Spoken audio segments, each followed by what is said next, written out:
ठीक है, आगे सब लोग। तो लास्ट क्लास में ये हमारा डिस्कशन था, है ना।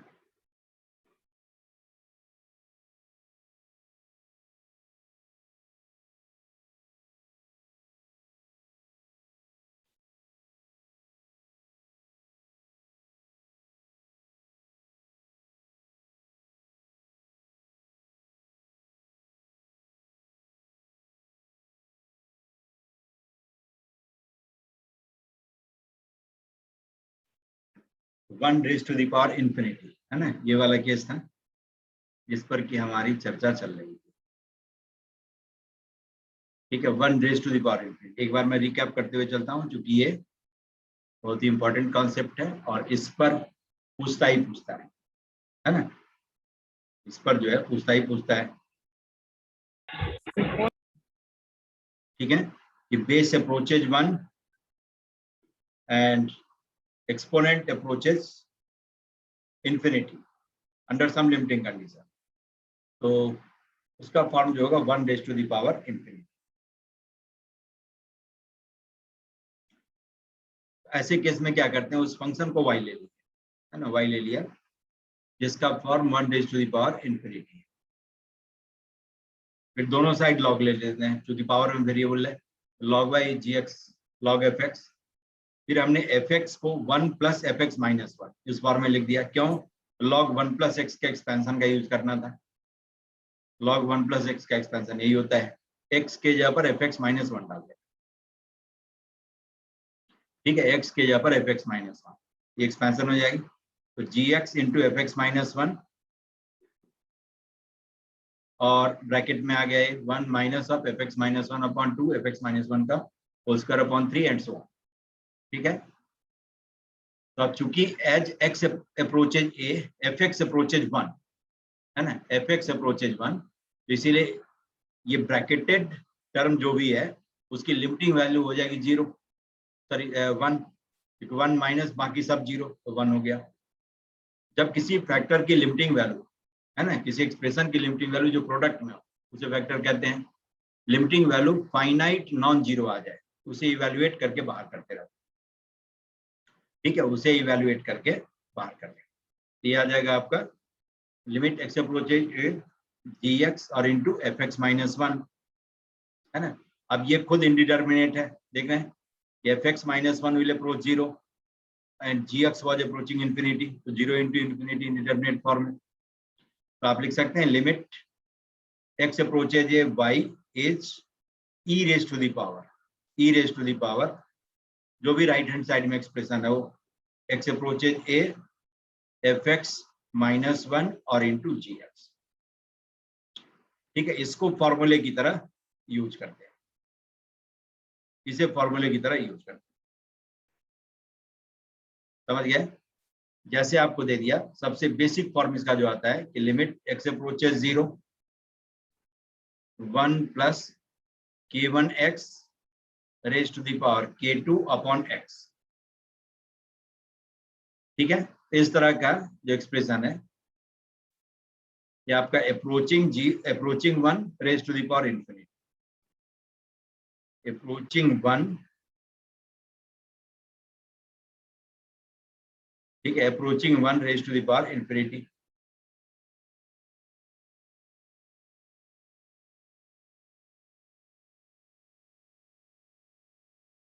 Approaching 1 raise to the power infinity, ये इस फॉर्म में है। तो इसकी लिमिटिंग वैल्यू निकालने के लिए क्या करेंगे, e raise to the power जो भी लिमिट दिया होगा, लिमिट x अप्रोचेज 0 है तो x अप्रोचेज 0, x अप्रोचेज 1 होता तो 1, बेस फंक्शन माइनस 1 k1x और इंटू gx, तो k अपॉन x या k2 लिख लीजिए, k2 और अपॉन x, x कैंसिल हो गया, ये आ गया e raise to the power k1 into k2, e raise पर k1 इंटू k2। ठीक है, ये इस लिमिट की वैल्यू हो गई। समझ गए? तो अब k1 k2 जो भी लिखा हो दोनों 1 है तो e हो जाएगी value, limit x approaches 0 1 plus x raise to the power 1 by x. ठीक है, इसकी वैल्यू हो जाएगी e।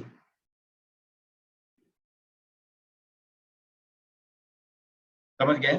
तो कई बार क्या होता है, देखिए अब ये इसलिए बता दिया पहले कि कई बार आपको जैसे दे देगा इस तरह का 1 + 0.0001 रेज टू द पावर, यही इसी का रेसिप्रोकल लिख देगा।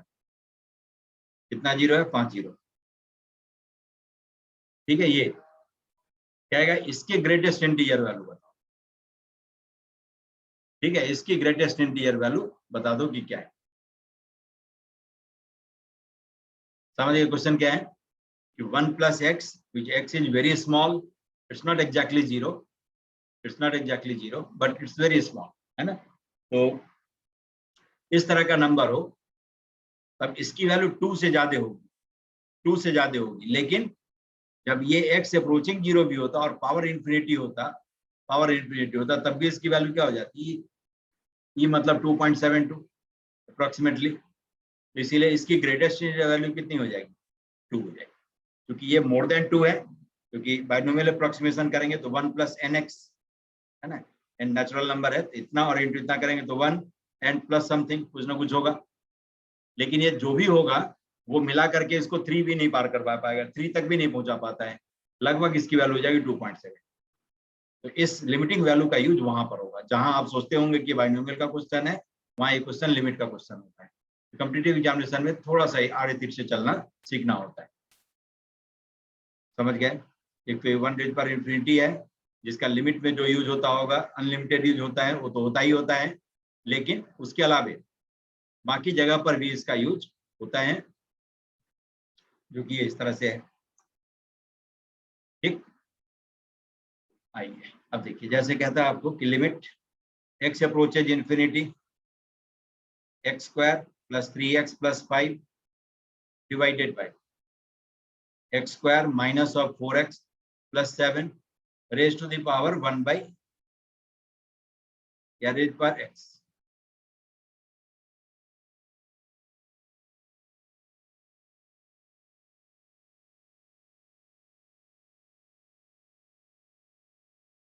ठीक है, इस पेज में नहीं काम कर रहे हैं। तो इसका देखिए फॉर्म किस तरह का है। बेस को देखिए, बेस एक रैशनल फंक्शन है जिसमें न्यूमरेटर डिनोमिनेटर दोनों सेम डिग्री का पॉलिनोमियल है। ठीक है, इसकी लिमिटिंग वैल्यू क्या होती थी? लीडिंग कोफिशिएंट का रेशियो। तो लीडिंग कोफिशिएंट न्यूमरेटर में भी 1 है और डिनोमिनेटर में भी 1 है। 1/1 is 1, the approaching limiting value is 1 और पावर में इन्फिनिटी।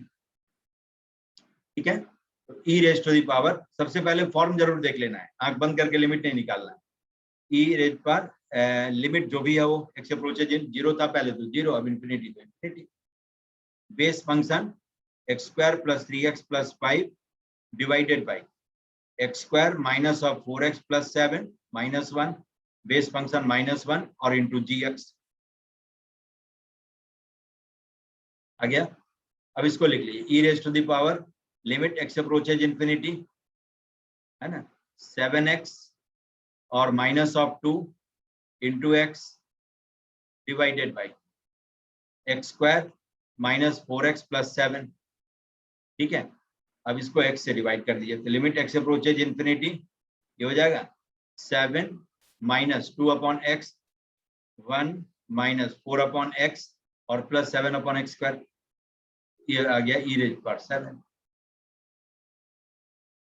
ठीक है, तो देखते रहना है, लेकिन मतलब इसी में गलती करवा सकता है कि आंख बंद करके मान लीजिए ऐसा आया तो यही होगा, तब काम खराब हो जाएगा। x अप्रोचेज इन्फिनिटी ये दे देता है x² + 3x + 5 और divided by 2x² - 5x + 3 raise to the power x। तब इसकी वैल्यू कितनी आ जाएगी?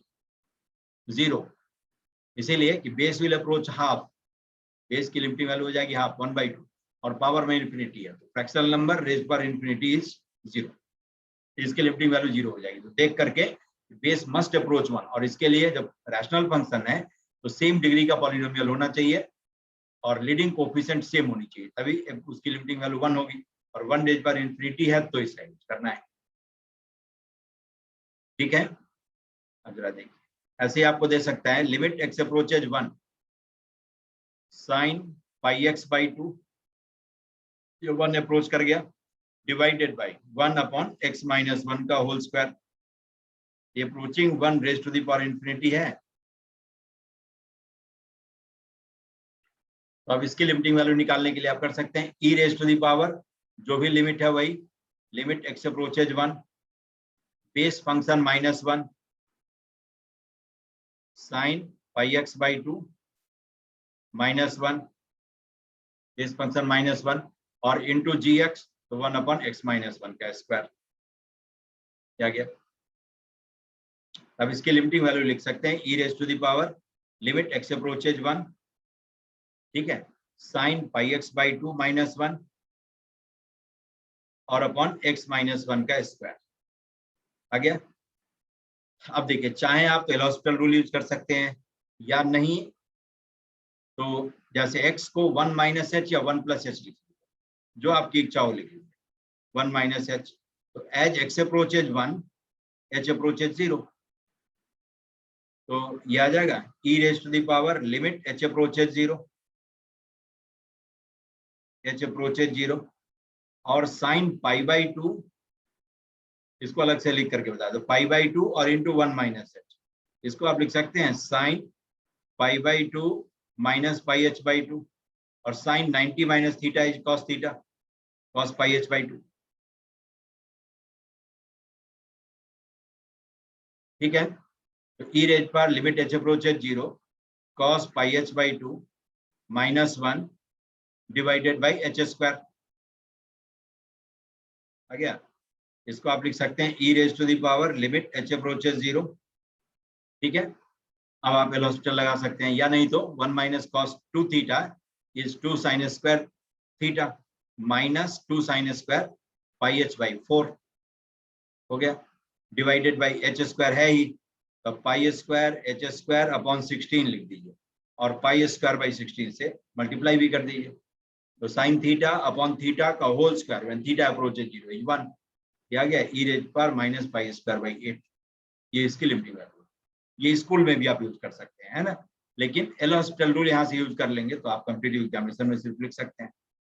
ठीक है, डायरेक्टली यहीं से डिफरेंशिएट कर देते, ये भी हो सकता था। e raise to the power limit x approaches 1 pi by 2 cos pi x by 2 और divided by 2 times x minus 1, है ना। अब एक बार और डिफरेंशिएट करिए, काम खत्म। e raise to the power limit x approaches 1 minus pi by 2 और into again pi by 2 sine pi x by 2 और डिवाइडेड बाई, ठीक है, साइन 91 होता है, बाकी सबको समेटेंगे तो यही आ जाएगा e रेज पर माइनस पाई स्क्वायर बाई 8। ये हो गया एल'हॉस्पिटल।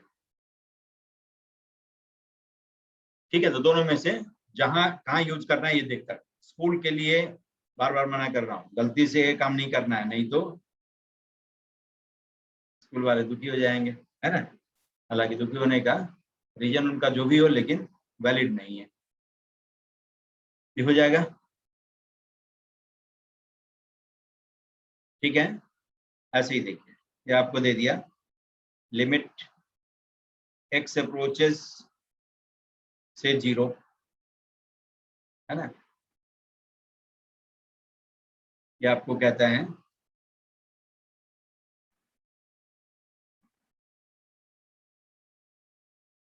ऐसे 1 raise to the power x, 2 raise to the power x, 3 raise to the power x, ठीक है, 100 रेज पावर x, ठीक है, raise to the power 1 upon x divided by 100 भी कर दीजिए अंदर में, हो गया। अब जो है देखिए, base approaches 1 and power approaches infinity, तो 1 रेज पर इंफिनिटी के फॉर्म का है। अब इसकी लिमिटिंग वैल्यू निकालने के लिए आप लिख सकते हैं इसको e raise to the power, जो भी लिमिट है वही, बेस फंक्शन 1 रेज पर x, 2 रेज पर x, 3 रेज पर x से लेकर 100 रेज पर x डिवाइडेड बाय 100 माइनस 1 और into G X 1 by X. आ गया? अब देखिए, अब इसको सिंप्लीफाई कर लें,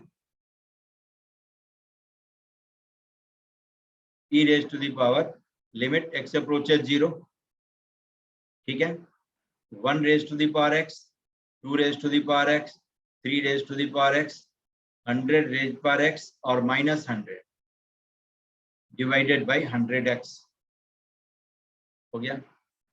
अब चाहे आप एल'हॉस्पिटल रूल लगा दीजिए या इस फॉर्मूले का यूज जो कि हमने किया था, limit x approaches 0, a raised to the power x minus 1 upon x is log a, है ना। इसका भी यूज करके कर सकते हैं। सबको सेपरेट कर लीजिए, x डिनोमिनेटर में है ही और ये 100 को 111 में 100 टाइम्स बांट दीजिए, क्या आ जाएगा e raised to the power 1 by 100 limit x approaches 0, 1 raised to the power x minus 1 और upon x plus 2 raised power x minus 1 upon x, 3 raised power x minus 1 upon x, क्या दिया जाएगा। और ऐसे ही होते होते 100 raised power x minus 1 upon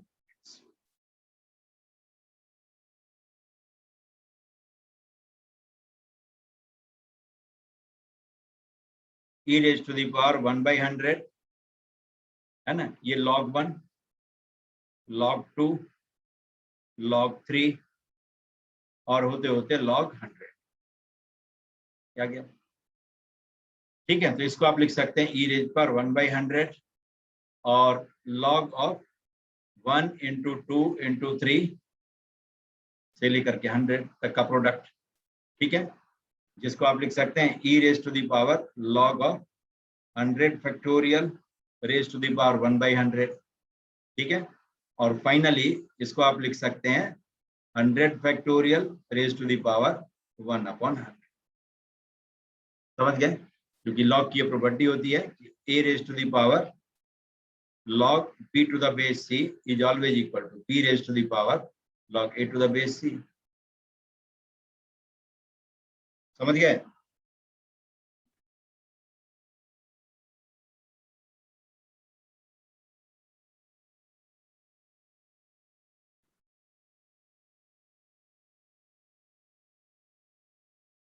ठीक है,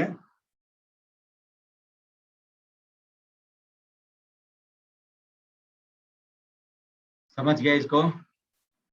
तो देखिए अब ये मिक्सचर हो गया, इसी तरह से रीमिक्सिंग करते रहता है और ये पूछता ही पूछता है। जब लिमिट 1 होगी तो 1 रेज पर इन्फिनिटी आपको पकड़ा देगा, क्या किसी न किसी फॉर्म में, क्या इसको सॉल्व करके बताओ।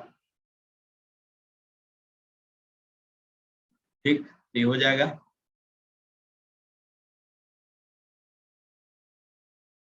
अब जरा देख, एक और चीज मैं बता देता हूँ जिसका कि यूज होगा और जिस पर एफिशिएंसी बाद में आप लाएंगे, लेकिन अभी इंट्रोडक्शन जरूरी है, इंट्रोडक्शन इसका जरूरी है। कहीं मान लीजिए इंटीग्रल के फॉर्म में हुआ है ना, लिमिट इंटीग्रल के फॉर्म में हो और तब वहां पर जो हो सकता है रास्ते में आ जाए कभी, तो उस इंटीग्रल को डिफरेंशिएट करना पड़े, है ना।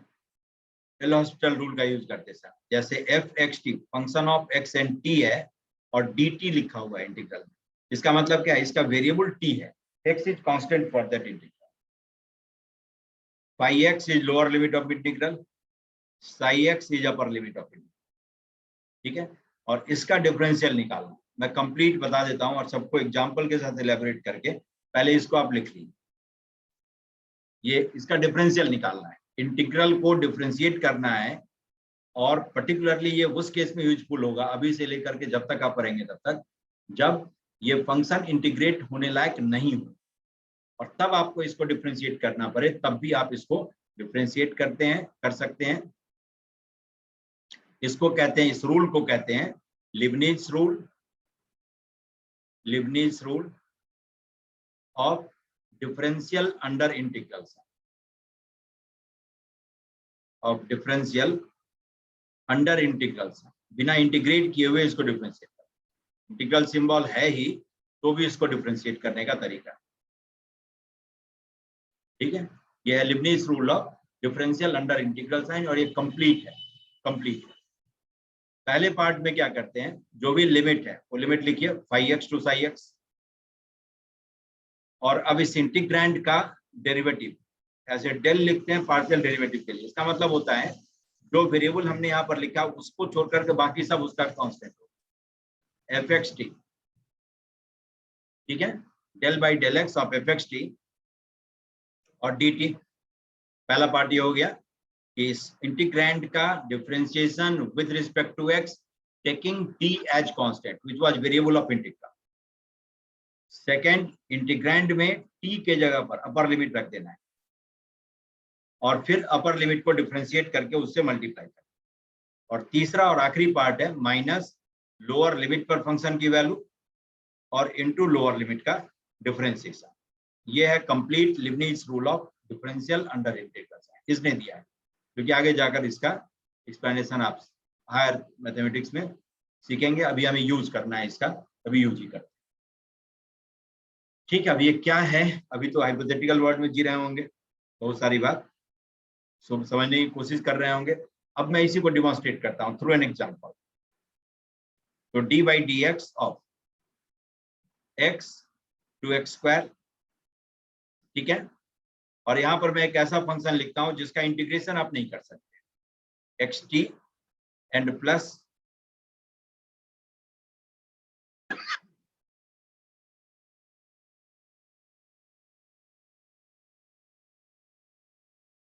एक्स टी प्लस से टी स्क्वायर और डी टी।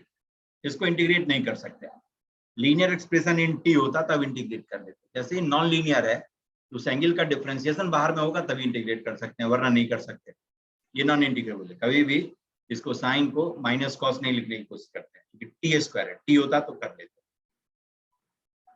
अब इसको लिखेंगे आप, जो भी लोअर लिमिट है वही और अपर लिमिट जो भी था वही। साइन का differentiation with respect to x, ये हो जाएगा टी और into cos of x t and plus t square d. ठीक है, इसका एक्स के रिस्पेक्ट में डिफरेंशिएशन ये हो गया। साइन थीटा का थीटा के रिस्पेक्ट में कॉस थीटा, और फिर इस थीटा का एक्स के रिस्पेक्ट में टेकिंग टी एज कांस्टेंट, तो टी। ये समझ गए?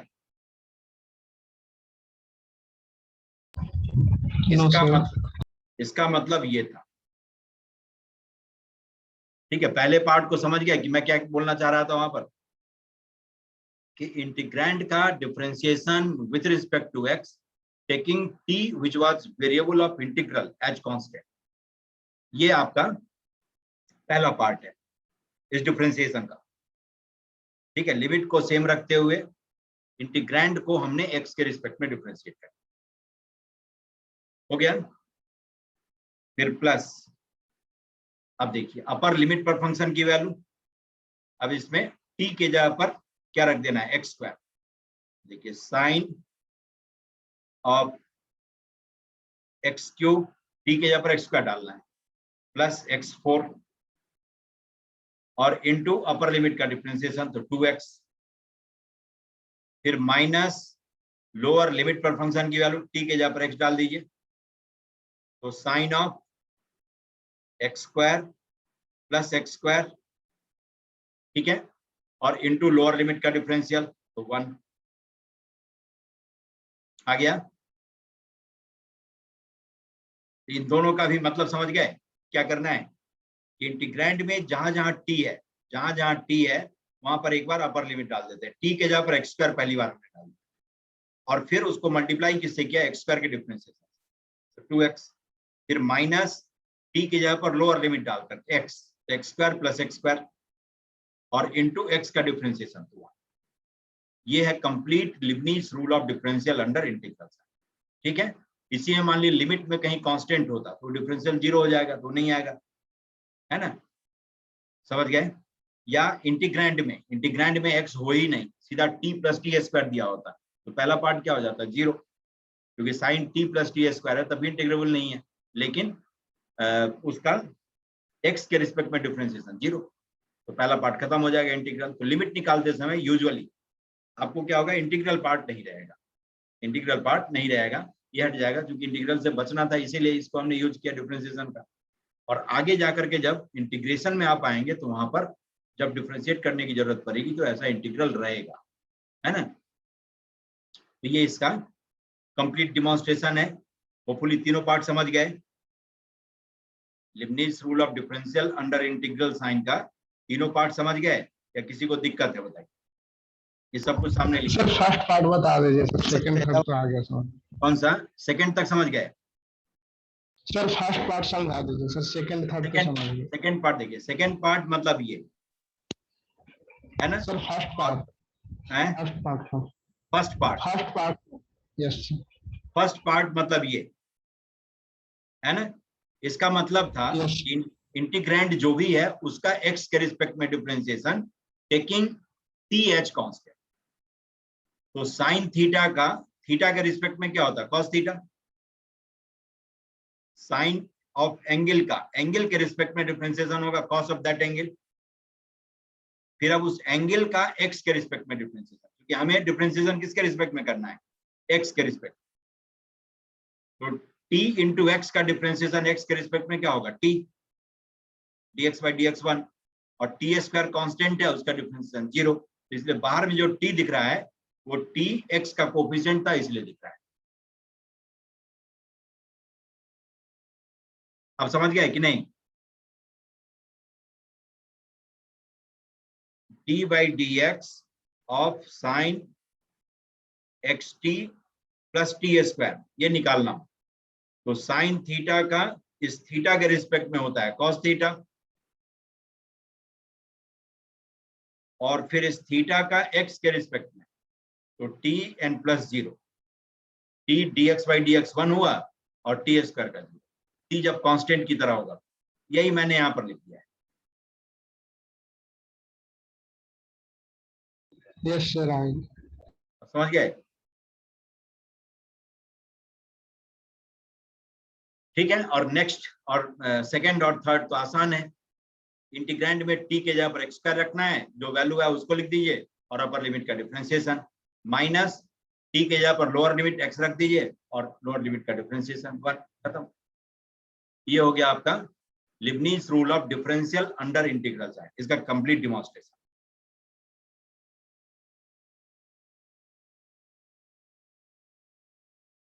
ठीक है, इसको समझ गए? अब देखिए, अब जैसे आपको कहाँ यूज करवाएगा, मैं बता, जैसे आपको दे दिया कि लिमिट एक्स अप्रोचेस 1, है ना, 1 to x sine of t square minus 1 dt, ठीक है, और डिवाइडेड बाई x माइनस 1 का स्क्वायर। इसको भी अंदर कर देगा तो आपको लगेगा ही नहीं कि क्या है, नहीं है ना। ये x माइनस 1 का होल स्क्वायर मैंने बाहर लिखा है, ये क्या करेगा? इंटीग्रेशन के अंदर लिख देगा। अंदर लिख दिया तो ये तो डिस्चार्ज हो सकता है, अलग हो सकता है, क्योंकि इंटीग्रल का वेरिएबल t है, तो x तो इस इंटीग्रल के लिए कांस्टेंट है ना। इंटीग्रल का वेरिएबल वो होता है जिस पर d लगा होता है, उसके अलावा बाकी सब में कोई रिलेशन नहीं दिया हुआ है उसके साथ जिस पर d लगा हुआ है, तो कांस्टेंट है, कांस्टेंट की तरह बिहेव करें, ठीक है। तो इसीलिए उसको आप बाहर कर सकते हैं। तो x was constant for integral, we have taken it out, x minus 1 का होल स्क्वायर बाहर।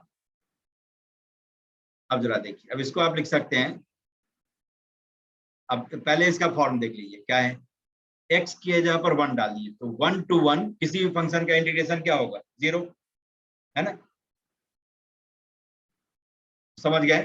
तो numerator approaches 0, denominator also approaches 0, क्योंकि इंटीग्रेट करके जो भी आता है इंटीग्रल, उसमें क्या करते हैं? अपर लिमिट रखते हैं, फिर उसमें लोअर लिमिट रखते हैं और दोनों वैल्यू को सब्ट्रैक्ट करते हैं। अब सोच के देखिए, जब दोनों लिमिट ही सेम है तो इसका मतलब उसकी वैल्यू तो सेम आनी ही आनी है, और सेम चीज को सब्ट्रैक्ट करेंगे तो सब्ट्रैक्ट 0 हो जाएगा, सब्ट्रैक्ट करके 0 आ जाएगा। आ गया? ये 0/0 फॉर्म इंडिटरमिनेट फॉर्म है। इसकी लिमिटिंग वैल्यू निकालने के लिए एल हॉस्पिटल रूल का यूज कर सकते हैं। Sine t square minus 1 is not integrable, इसका इंटीग्रल नहीं निकाल सकते। तब लिखिए पहला पार्ट इसका क्या हो जाएगा? 0 होगा। क्यों? तो इसमें x नाम की कोई चीज नहीं, ठीक है। सब लोग इसी को समझ गए कि first part of this differentiation will be 0। Yes sir. सही बात। तो पहला पार्ट से तो अपर ही हो गए। फिर सेकेंड पार्ट देखिए, अपर लिमिट पर फंक्शन की वैल्यू पहला 0 लिख देता हूं, लिमिट x अप्रोचेज 1 0, फिर प्लस अपर लिमिट पर फंक्शन की वैल्यू t के जगह पर x रखना है, अपर लिमिट रखना है, अपर लिमिट इज x, तो sine x square minus 1 into upper limit का डिफरेंशिएशन 1 माइनस, अब लोअर लिमिट 1 पर वैल्यू चाहे कुछ भी होता हो लेकिन 1 के डिफरेंशिएशन से तो मल्टीप्लाई करना ही है, तो जैसे ही कोई लिमिट कांस्टेंट है तो उसके रिस्पेक्ट में जो भी टर्म होता होगा वो जीरो लिख लीजिए फटाफट, क्योंकि उसका डिफरेंशिएशन तो जीरो है ही, और डिनोमिनेटर का डिफरेंशिएशन करिए x माइनस 1 का होल स्क्वायर, इसका डिफरेंशिएशन 2 टाइम्स x माइनस आ गया। अब ये लिमिट आ गई, limit x approaches 1 sine x square minus 1, ठीक है, डिवाइडेड बाय ये 2 बाहर कर लीजिए 1/2 x माइनस 1। अब क्या करते हैं, x प्लस 1 से मल्टीप्लाई और डिवाइड कर लेते हैं, क्यों, तो चूंकि sign theta upon theta, theta approaches 0 is 1, तो जो साइन का एंगल है वही डिनोमिनेटर में होना चाहिए, एंड दैट शुड अप्रोच 0। ये इस फॉर्म में आ गया, तो इसकी लिमिटिंग वैल्यू आ गई कितना, हाफ तो पहले था बाहर, फिर साइन थीटा अपॉन थीटा है तो 1, और x प्लस 1 में x के जगह पर 1 डाल दिए, है ना, x के जगह पर 1 डाल दिए, तो 1 प्लस 1 2, आ गया, हाफ इंटू 2 इज 1, तो लिमिटिंग वैल्यू आ गई, ठीक है, तो लिमिटिंग वैल्यू हाफ और इंटू 2, ये आ गया 1 आपका, हो जाएगा।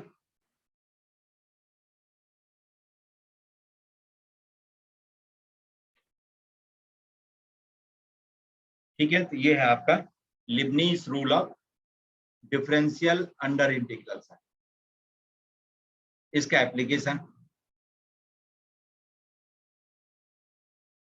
तो हाफ और इंटू 2 है ना, चूंकि इस पार्ट की लिमिटिंग वैल्यू आ गई 1, साइन थीटा अपॉन थीटा है, थीटा अप्रोचेज 0, x कहाँ अप्रोच करता है उसे हमें मतलब नहीं है, x को रखने के बाद एंगल 0 अप्रोच करे, दैट्स इट, ये है फॉर्मूला जो पहले दिन हमने साइन थीटा अपॉन थीटा पर ही काम किया था, ये आ गया 1, इसकी लिमिटिंग वैल्यू आ गई, ठीक है, समझ गए। तो इस तरह से इंटीग्रल का हो, ये भी एक वैरायटी है, ये कहीं मिल जाए तो आप इसको इस तरह से यूज करिए। एक और जो सिंबॉलिक लिमिट्स हैं उसके बारे में बता देता हूं,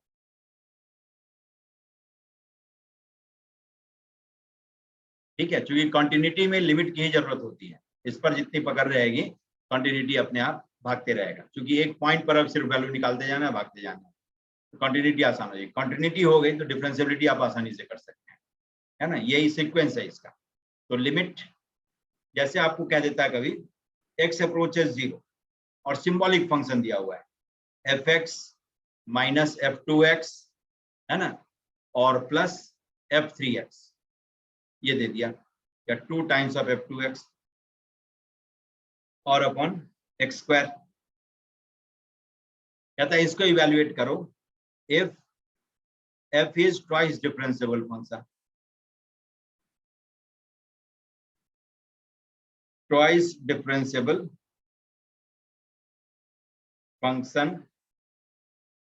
with f0 कुछ दे दे, f डबल डैश 0 कुछ दे देगा, इक्वल टू 3, है ना, या जो होता हो, जो फंक्शन देने की इच्छा होगी उसी को 2 बार डिफरेंशिएट करके x के ऊपर 0 डालने के बाद जो वैल्यू आती होगी वो, ये एक क्वेश्चन लाख क्वेश्चन के बराबर है, क्योंकि fx आप कोई भी ले सकते हैं जो 0 पर डिफरेंशिएबल है ना, जिसके बारे में मैं बताऊंगा, है ना, आज एक सीटिंग के बाद दूसरी सीटिंग में बाद में ले लूंगा, है ना, अभी कुछ अर्जेंट काम से जाना होगा, तो मैं सेकेंड क्लास जो केमिस्ट्री की हो जाएगी, केमिस्ट्री के बाद कोशिश करता हूँ उस समय तक मैं कन्वे कर दूंगा, है ना, आफ्टरनून में, सॉरी 7:30 के बाद है ना, उसके बाद मैं ले लूँगा, ठीक है, एक सेकेंड, तब तक आप जो क्वेश्चन मैंने दिया है उसको भी आप सॉल्व कर, है ना, वो पुली सॉल्व किए होंगे लिमिट सर,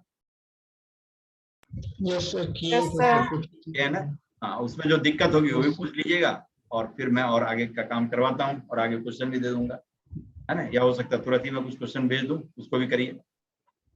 ये 0/0 फॉर्म में डिफरेंशिएट करें, लिमिट x अप्रोच है 0, अब x के रिस्पेक्ट में डिफरेंशिएट करना है, तो देखिए fx का x के रिस्पेक्ट में डैश लगा दीजिए, माइनस 2 टाइम्स f2x का 2x के रिस्पेक्ट में जब लिखेंगे तो डैश लगाते हैं, और हमें डिफरेंशिएट करना है x के रिस्पेक्ट में, तो फिर अब 2x का x के रिस्पेक्ट में 2, इसको चेन रूल कहते हैं, प्लस f3x का 3x के रिस्पेक्ट में डैश f डैश 3x, और फिर 3x का x के रिस्पेक्ट में 3, ये हो गया, डिवाइडेड बाय x स्क्वायर का 2x। ठीक है, और 2 बार डिफरेंशिएट करने का हक आपको दिया है, 2 बार डिफरेंशिएट कर सकते हैं। अब x के जगह पर 0 डालिए, देखिए न्यूमरेटर फिर 0 हो जाता है और डिनोमिनेटर फिर 0 हो जाएगा, क्योंकि f डैश 0 कुछ भी होता हो, डिफरेंशिएबल तो है ही, कुछ ना कुछ होता ही होगा। तो 3f dash 0 plus f dash 0, first और लास्ट पे ऐड करिए, 4f डैश 0, और बीच में आपका माइनस 4f डैश 0 है, 0 हो गया, और डिनोमिनेटर 0 है ही, तो इसीलिए function is again of this form, indeterminate form. Indeterminate form में फिर एल रूल लगा सकते हैं आप, क्योंकि डिफरेंशिएबल है। अब f डैश x का एक बार और डिफरेंशिएशन करिए, तो क्या हो जाएगा, double dash x minus 2 into 2 4 तो हो ही गया था, f डैश 2x का 2x के रिस्पेक्ट में डबल डैश 2x, और फिर 2x का x के रिस्पेक्ट में 2, इसको चेन रूल करते हैं, और फिर यहाँ पर आ जाएगा 3, और f डैश 3x का 3x के रिस्पेक्ट में डबल डैश 3x, और इनटू फिर 3, और डिनोमिनेटर में आ गया 2। अब x के ऊपर 0 डाल करके कलेक्ट कर लीजिए, तो कितना आ जाएगा, 9 + 1 10, और -8, तो 2f डबल डैश 0 और अपॉन 2 f डबल डैश 0, क्योंकि x के ऊपर 0 डाल देंगे तो सब सेम हो जाएगा। अब f डबल डैश 0 3 दिया हुआ है, तो इसकी वैल्यू 3, 5 तो 5 है ना। अब ये सब कब काम देगा, तो देखिए, जैसे मैं क्वेश्चन 1 लिख देता हूँ झटके में अभी, जैसे limit x approaches 0 cos x minus 2 cos 2x plus cos 3x, ये दे दिया आपको, टहला दिया, और डिवाइडेड बाय x स्क्वायर, कहता है इसकी लिमिटिंग वैल्यू बताओ। आप इसको डिकोड कर लीजिए, अब बार बार आप डिफरेंशिएट करने से बच जाएंगे। cos x को दो बार डिफरेंशिएट करके उसके जगह पर 0 डाल देना है ना, तो fx cos x है, 2 बार डिफरेंशिएट करेंगे तो क्या आ जाएगा, माइनस cos x आ जाएगा, तो इसीलिए इसकी वैल्यू हो जाएगी -1।